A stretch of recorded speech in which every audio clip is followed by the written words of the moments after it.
धर्मप्रसाद ओलीलाई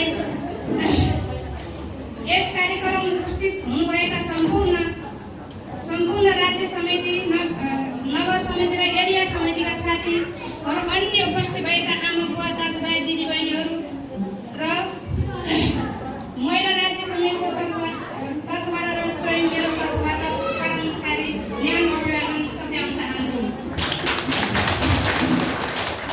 र यसै गरी कौशिला दिदी, यसै गरी Prakash Babu, Sunil Rawat sir, Gurung sir, PT सुनाकर्मीहरूलाई एकदम मनैदेखि धन्यवाद दिन चाहन्छु। र म यस नारी दिवसको अवसरमा एउटा कविता वाचन गर्न गइरहेकी छु। कविताको शीर्षक छ नारी शक्ति। एक सुन्दर र शान्त जीवन कहानी हौँ हामी, एक सुन्दर र शान्त जीवनको कहानी हौँ हामी। फुलको बगैँचाको माली हौँ हामी, जगत जन्मे जन्मदाता नारी हौँ हामी, त्यो संसारलाई माया र स्नेह दिने छहारी हौँ हामी। कहिले कसैको छोरी, कहिले कसैकी बहिनी, कहिले कसैकी बुहारी, कहिले आमा बनेकी नारी हौँ हामी। कसैको जीवनमा मुस्कान ल्याउने, हरेक सम्बन्धलाई निभाउने नारी हौँ हामी।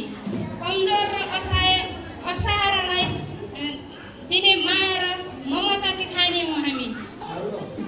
अँध्यारो जीवनमा प्रकाश ल्याउने लक्ष्मी दुर्गा जानकी हौँ हामी। हवस् त, धन्यवाद।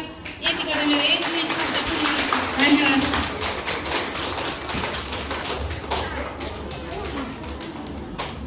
पालवोलिम बीचदेखि 100 मिटरको दूरीमा रहेको फुड अफ आर्ट कासोनोवामा यहाँहरूलाई स्वागत छ। यहाँ बस्न र खानका लागि उत्कृष्ट सेवा सुविधाहरू उपलब्ध छ। हाम्रा सिपालु सेफहरूले तपाईँको चाहना अनुसारका स्वादिष्ट परिकारहरू तयार पार्नुहुनेछ। सधैँ स्वस्थ र ताजा खानाको लागि हामीलाई सम्झनुहोस्।